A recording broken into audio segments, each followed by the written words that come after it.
If you're going to play your favorite songs well, you have to be able to go in and out of fills smoothly without losing the beat and therefore losing the band if you're playing live. But for some reason, these transitions get so sloppy so easily and we just can't seem to lock them in a tight musical way. Today, I'm sharing with you the 3 biggest reasons why I believe you're struggling with your transitions.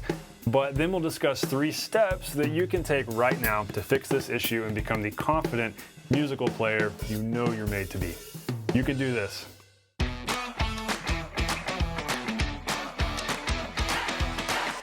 Hey, welcome to the Non-Glamorous Drummer. I'm here to help you become the drummer everybody wants to play with. That confident musical drummer that you know you're capable of doing, that you know you're made to be. We do this by mastering the core drumming skills that really get you results fast. And hey, speaking of quick results, my guess is that you've dealt with a weak hand. If you are a human learning the drums, you've dealt with a weak hand. And if this is wreaking havoc on your playing, I want you to know that you don't have to put up with it any longer. You can solve your weak hand. I've got a free mini course I want you to dive into. It's called 3 Steps for Eliminating Your Weak Hand. This course is a total no-brainer. You'll be able to work through it quickly and take action on these steps and really start solving that weak hand. We work on technique, like mechanics, what the left hand needs to be doing. By the way, it doesn't matter which hand is your weak hand, this method applies. And then you can work on hand-to-hand coordination. I've got all sorts of exercises to help you out and a bunch of tips and strategies for really balancing out your hands. So this is the key to nailing fills and really just being confident and comfortable as you play, where both hands are equally capable. But know that this is something you can accomplish. You don't have to put up with a weak hand any longer. So after you finish this lesson, dive into the mini course. It's really going to help you out as kind of a bonus resource to what we're digging into today. So it's in the description below. Be sure to check it out. First off, I'm going to share with you the 3 big reasons why I believe your fill transitions are not good. If you're struggling with them, most likely one of these 3 things, if not more than one of these 3 things, will be the reason why. And then we're going to talk about the 3 steps to fix. Most importantly, of course, the first step is going to be the simple practice pad exercise that actually improves your transitions, which is very interesting and very practical and applicable. So have your practice pad and your sticks ready to go, because we're going to talk super simple practical exercises that will help you a whole bunch. And then we're going to talk about the metronome trick that actually helps build your internal clock, which is really cool. We'll talk about 3 tips for listening ahead so that you can nail your parts without messing up. So this is really good stuff, very action-packed. Hope you're ready to go. Let's dive in. First reason why your fill transitions are not good.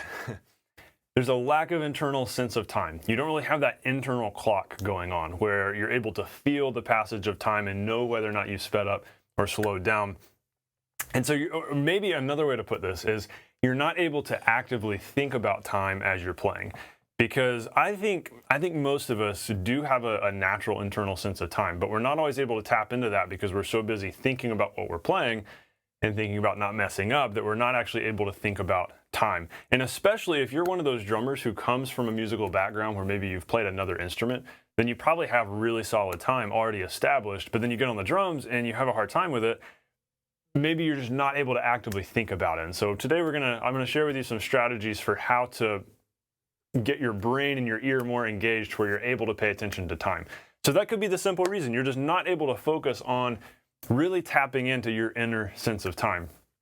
Reason number 2 may just be a lack of technique that should allow for smooth playing. So if your technique is good and if things are nice and relaxed, you may have heard me say this before if you've watched many of my videos, your stick should be like a kid jumping on a trampoline. It's naturally going to be smooth. It's naturally going to be pretty much in time, not perfect because we're human, but it's going to be pretty much in time when you've got just this natural rebound, laws of physics taking over, versus if you're trying to play like this, where it's super stiff and bad technique, that is always going to be out of time and you're going to have to work really hard to make that be in time.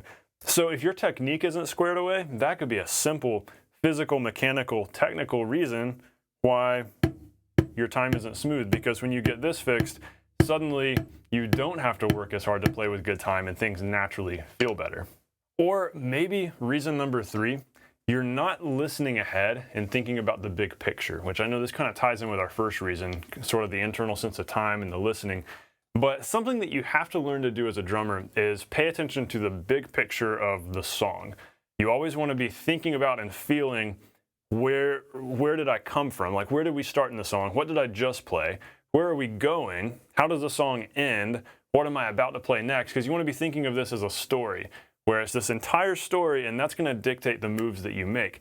So you have to definitely be diverting a part of your brain specifically to that. If you're not able to think big picture and think through, how is this feeling compared to what I played in the previous chorus? How does this feel compared to what I'd like to play in the bridge where we're building up really big? If you're not able to think about those things, your playing is going to end up being kind of disjointed and not really make sense, and a lot of mistakes are going to tend to happen because you're fixating on the moment where you're at right now. If you're fixating on exactly where you're at now, the exact present, which seems like a good thing because we want to be in the present, you know, like right there present in real time as we're playing. If you're fixating on that though, then it's going to cause you to probably freak out over slight mistakes because you're trying to avoid mistakes in doing that. And it's going to be hard to recover from those mistakes because you're not thinking ahead a few bars. So I'm going to share with you some listening tips that'll help with this. I know it sounds like we're already diving abstract here, but this is all going to make sense. So we're going to start with that pad exercise though. I think that's going to be the most helpful, simple thing that's really going to get your fill transitions much improved. And then from there, we'll get into the deeper listening stuff. So let's dive into this. 3 steps to fix. Step 1, this is literally just the super simple pad exercise that improves your transitions. Think about it. Most of the time, when you're transitioning from a groove into a fill, most of the time, not all the time, you're going from some sort of 8th note timekeeping to maybe 16th notes. Our stereotypical fill is going to be 16th notes. Our stereotypical groove is going to be 8th notes. So imagine you're grooving and you're playing 8th notes. 1 and 2 and 3 and 4 and 1 and 2. Boom. Just super typical cliche kind of fill. That's what you're going to be doing. And in a lot of scenarios, fills do tend to have more notes than what your timekeeping was. But either way, even if they don't, the whole point here is that you're switching back and forth between different subdivisions when you're going from the groove into the fill. When I say subdivision, I mean note value. Like if you're playing 1 and 2 and 3, if you're playing at this rate, you're probably going to go to a different rate when you go into the fill. Or maybe you're playing at this rate, doing a 16th note subdivision, 1 E and a 2 E and a 3 E and a 4, and maybe when you go into the fill, boom, boom, boom, boom, boom. Maybe the fill is actually less notes, and maybe the fill is 8th notes. Either way, you're changing subdivision a lot of times when you go back and forth between a groove and a fill, and that's the change that causes all the havoc to be wreaked. That's the shift that just makes things messy when we're not good at transitioning between those note values. So when we take this down to the core, the problem isn't transitioning from groove to fill and back to groove. The problem is that we're not good at transitioning from one rate of playing to another rate of playing and still staying in time. So an exercise I want you to do is just 8th notes with right hand. Tempo doesn't matter. You can pick whatever tempo based on maybe what song you're working on. I definitely recommend starting this slow. We could say 60 beats a minute starting out. If we're doing 8th notes at 60, it's going to be pretty slow. And so do a measure of this, and then go into 16ths, alternating like this.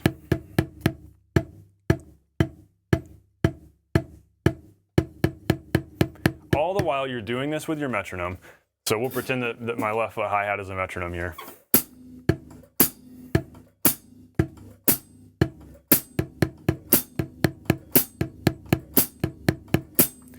And so on. Also practice at left-hand lead.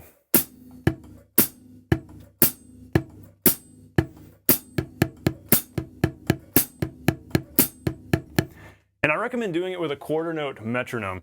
You can have your metronome set to play 8th notes, so your metronome could be playing, or you could have it doing quarter notes. Quarter notes make it a little bit more of a challenge to play with just because there's less clickage coming from the metronome, but it helps build your time a little better because you're listening more to yourself and you're not just trying to glue yourself to the click. And so that can be a great way to practice, especially when you're going slow like that at 60. But what this is going to help you do is get really solid and really comfortable with going from a slow rate of playing into a faster rate of playing. You could even do quarter notes straight into 16ths. You could even do alternating 8ths into alternating 16ths. So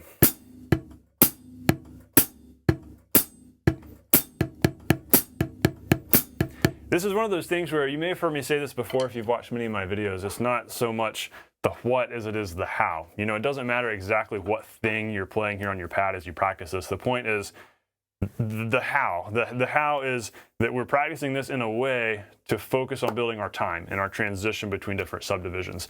So start this at 60. I'd recommend working your way gradually up to 100, but practice doing this at whatever tempo a song is that you're working at. So if there's a song that's 95 beats a minute and you're having a hard time going between groove and fill in that song, then just practice this on your pad at 95 beats a minute, or at 120, or at 130, whatever the tempo of the song is. Now, side note, if you're having trouble getting into and out of fills in like a fast song, like a 130 or 140 BPM or quicker song, then you also want to make sure you're evaluating, okay, how do my alternating 16th sound? Is my hand technique squared away? Is that in good condition? Because if it's not, then there's probably going to be trouble at those quicker tempos, and so you'll want to focus on the slower tempos first. So I recommend practicing this with probably slower songs first, in that 60, 70, 80, 90, maybe 100 range. And don't worry about the fast ones yet. If there's sloppiness there, know that that's going to be solved by practicing this much more slowly. Remember that with your grip, the most important thing is having a fulcrum established. There's always got to be this fulcrum point right here. And this is something that we talk about in depth in that free mini course I told you about. So definitely go enroll in the 3 steps to eliminating your weak hand mini course, because we break this down, especially with weak hand, because usually it's harder to get this down with your left hand, and then we work on the hand-to-hand coordination.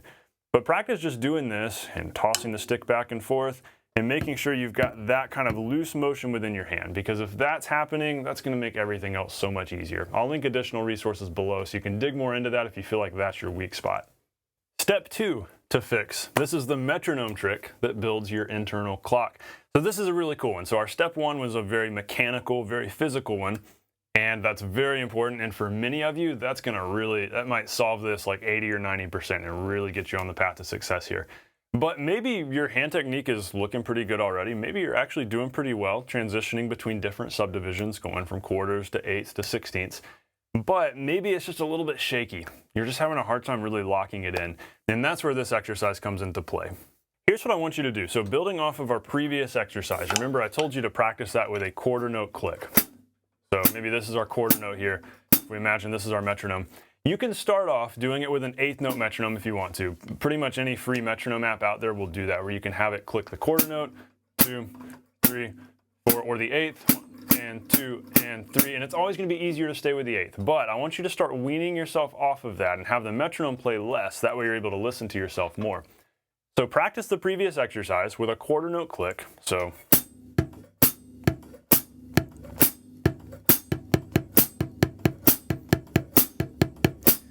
but then I want you to graduate to a half note click. That means that the metronome is only clicking on beats 1 and 3, which means 1, 2, and 3, and 4. So even less metronome to line up with. 2, and 3, and 4, and 1, E, and 2, E, and 3, E, and 4, E, and 1, and so on. Now, if that is really frustrating, if that's really difficult, that's okay, because this takes time. And something I recommend you do, just a quick tip, most of us have like a natural tempo we tend to play at, like a default tempo where everything just feels natural. Like imagine you sit down at a kit, what's the first thing you play? What's your default thing that you play when you sit down in a drum set? Is it a groove? Is it a fill? What tempo is it at? For many of us, it's like right around 85 beats a minute. For some reason, it's something about like that mid-tempo. It's not too slow, it's not too fast. A lot of times 85 beats a minute is a very natural tempo. And so if you're having a hard time with weaning yourself off the metronome and staying solid, I recommend actually starting there at 85. Often when you're at 60 or 70, it's very easy to rush because it's so slow. If you're going faster, it's going to be easy to drag. But 85 is a good midpoint where if you start there, you might find that you're able to lock this in more easily. That may not be your natural tempo. That's pretty much my natural tempo. I've noticed this with a lot of other students. We're all slightly different, but find your sweet spot and practice doing this, and then practice it more slowly, practice it more quickly, so you can begin broadening that range and really getting solid with your time. So go to the half note and then go to a whole note click. So then set your click to where it's only playing on the downbeat. Now I don't know that every free metronome app will do this, to going to just 1 and 3 and then to just 1. But I have a favorite metronome app that will, and it's called Tempo Advance. I think it's like $3 or $4, well worth it. I think it's the best paid metronome app out there because you can customize exactly what each beat sounds like and which beats play and which beats don't. So it makes it really easy to do this. So if you can, if you're able to, set your metronome to do that. If not, you can set it to half the tempo. So if we want whole notes at 85, then we could go to what, 42 or 43, having it play quarter notes, and that's going to be the equivalent. So you could just do the math on that if you want to. But that brings us to, it's only clicking on downbeats. 1 and 2 and 3 and 4. And record yourself doing this. That way you can notice your tendencies. If you tend to rush, know that, okay, now I just need to back off a little bit. Or if you're dragging, know that, okay, I need to push a little bit. I need to make sure I don't lose it. I need to make sure I stay keeping up with it. That way you've got that actual feedback from yourself so that you can analyze what you're doing and then make those corrections, and that way you can really start nailing this.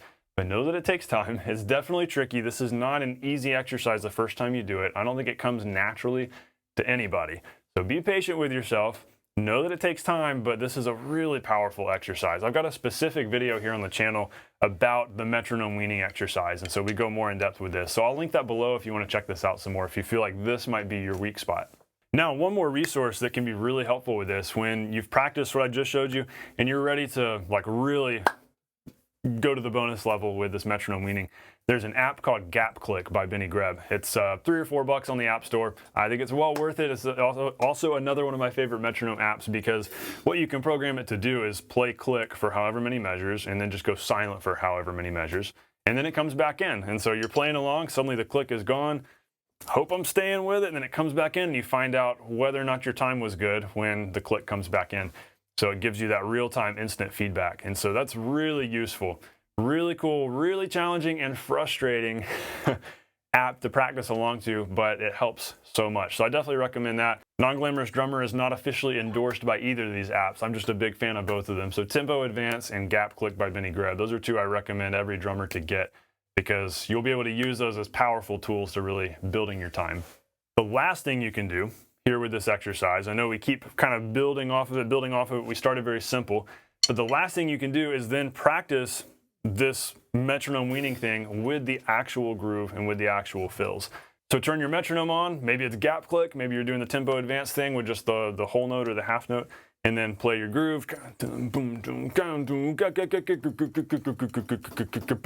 practice making sure you're nailing that in time. Maybe start that at 85 beats a minute if that's your natural tempo, and then practice going slower, practice going quicker. But that's the whole idea, to start here with the very core essentials on the pad, targeting the potential issues, and then eventually moving back to the kit and actually directly practicing our grooves and our fills. All right, step 3. This is a really cool one because we kind of get a little bit conceptual, a little bit abstract. It's not so much a physical, technical, practice this sort of thing.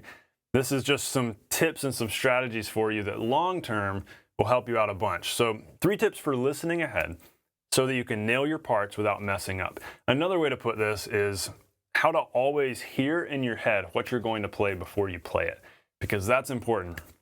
Even if you're improvising, you don't want to just be playing randomness. You always want to hear what's coming next and know in your head what you're going to play before you play it. That way things are intentional. Intentionality is very important, very key, and it generally sets the difference between a very professional, confident-sounding drummer versus a very timid, shaky amateur. The timid, shaky amateur doesn't really know what they're doing, and so things tend to come off as a, did he really mean to play that? I don't know if that sounded that good. Because you're unsure of yourself as you're playing it because you're not thinking it through beforehand. Versus if you know what you're going to play, even as you're improvising, when you think through, okay, here's a cool idea to explore, I'm going to play that. Then it becomes intentional, which will come across to the band and the audience as commanding confidence. And they'll trust you more as a result because they know that you're actually intentional about what you're playing. And so what you're playing becomes more compelling as a result. So that's a discussion of its own. Like, that's a whole deep thing we could go into. There's a lot of deep things we can go into here within just these 3 tips.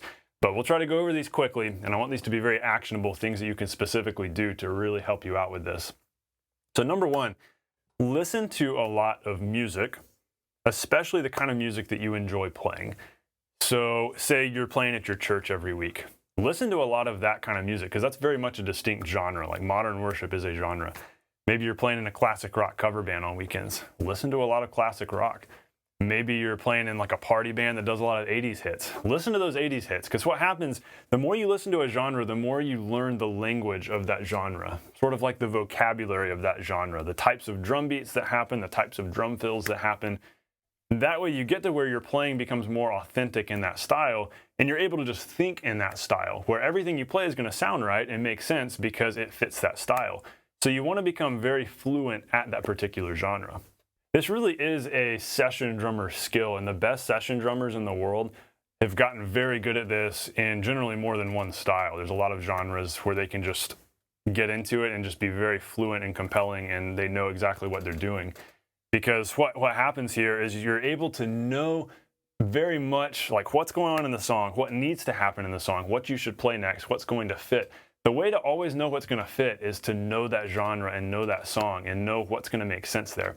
Now, to get a little bit more specific and more nitty-gritty here, tip number 2, think of fills as rhythms or melodies rather than flurries of notes around the kit. You may have heard me talk about this before, because I know I've made a video or two about this. The whole concept of when it comes time to play a fill, don't just play from your hands. Don't just, okay, we need a fill here.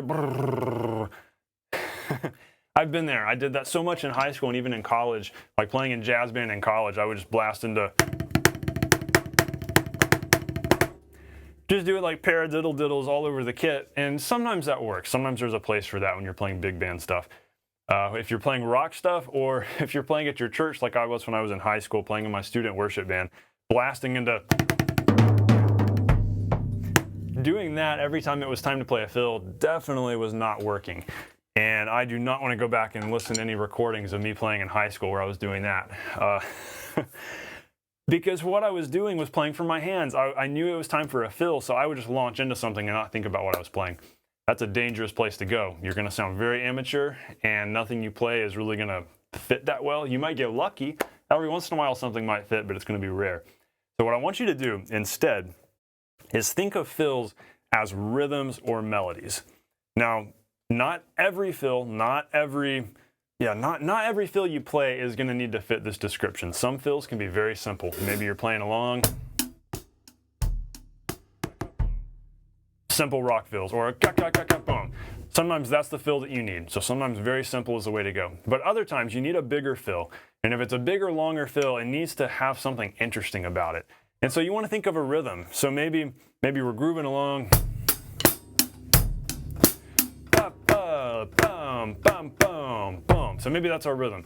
1 and 2 and 3 and 4. So with that rhythm, we could create all sorts of different kinds of fills because of how many ways we can orchestrate it around the kit. And so maybe we're playing along and we could be like, might help if I turn my snares on.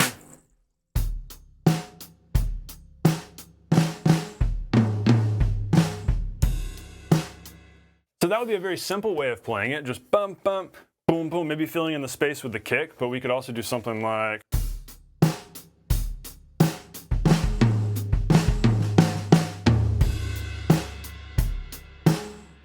We can add in extra little notes there, but the whole idea is that no matter what you do, you're building it around that impactful, compelling rhythm there that maybe fits a rhythm or a melody in the song, which is kind of a tip to be here, which is listen for what kind of rhythms or melodies are being played by the guitar player, like a lead line, or what is the vocalist singing that you can interact with. So many times in a song, the vocalist will sing a particular rhythm, where maybe they're singing it, maybe that's the rhythm of the melody. So there's something, you can just steal that rhythm and play it and know that it's going to fit because that's happening there. Maybe you're playing that along with the vocalist, or simply the fact that it happens already in the song makes it familiar to the listener's ear so that when you play it, it naturally feels like it fits.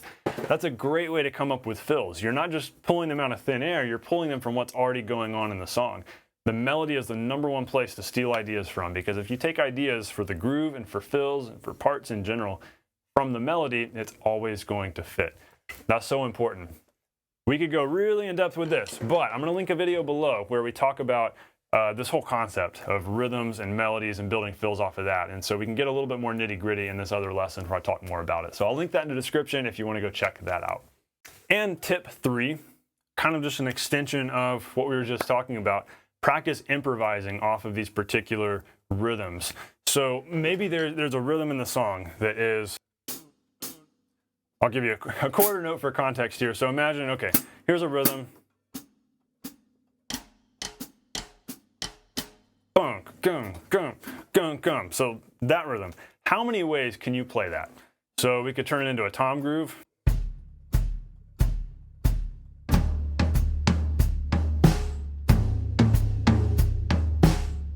So there's a type of groove pattern, or it could be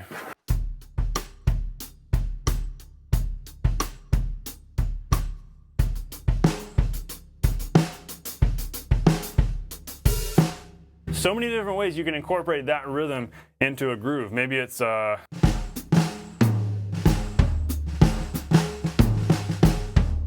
then thinking towards fills, there's so many different fills that you can play with that kind of pattern. That particular rhythm works great as a fill because it starts off kind of busy, but then it finishes off simply, making it easy to cue the band in. So you could play.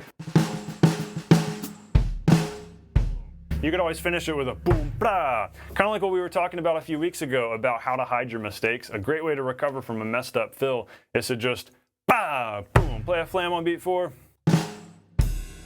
cues the band in, the audience never knows what went wrong. Very, very practical, applicable tip for recovering from fill mistakes. But so there's an idea there.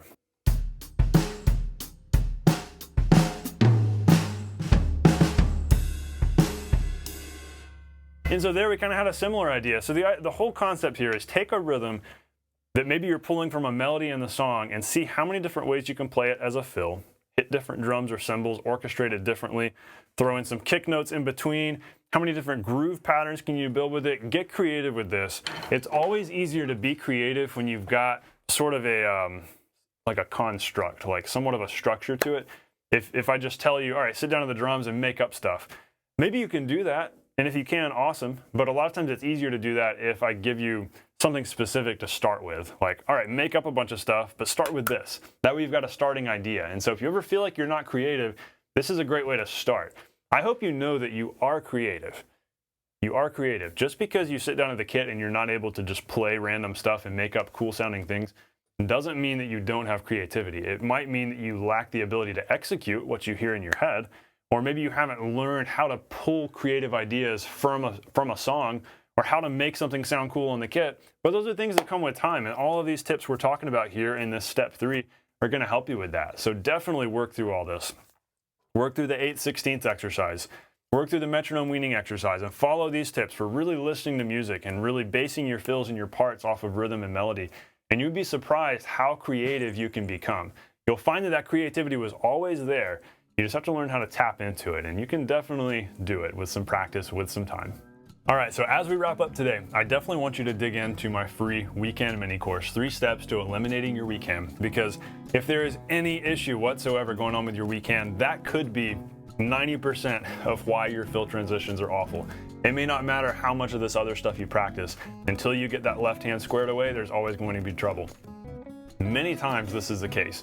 I've noticed with so many students, it's that left hand that's really messing things up. And so maybe they're able to keep time with their right hand while playing a groove, but then they go into a fill and that's incorporating the left hand, and that's why fills are so messy and so sloppy, because the alternating singles aren't happening. So target that weak hand, target that left hand. If you know that that is your struggle, know that you can overcome it. You don't have to put up with a weak hand. You can solve this, you can fix it. You just gotta be patient and put in the regular practice to get it done. Dig into the course, because we talk about the mechanics of grip, what left hand needs to be doing, and we work on coordinating each hand with the other. We've got some exercises for really tying the hands together, and then a whole bunch of tips for how to really reinforce this and ultimately have totally even, balanced hands. You can do this, you can accomplish this. It's a total no-brainer because the mini course is free, so go dive in right now. The link's in the description. As always, everyone, thanks so much for hanging out today. This has been a fun lesson. I hope you've enjoyed it. I hope you get a lot out of this. Know that you can do this when you put in the practice, when you put in the work. You can accomplish this. You can become the musical, creative drummer that you are made to be. Thanks for watching. I'll see you on the next lesson. Stay non-glamorous.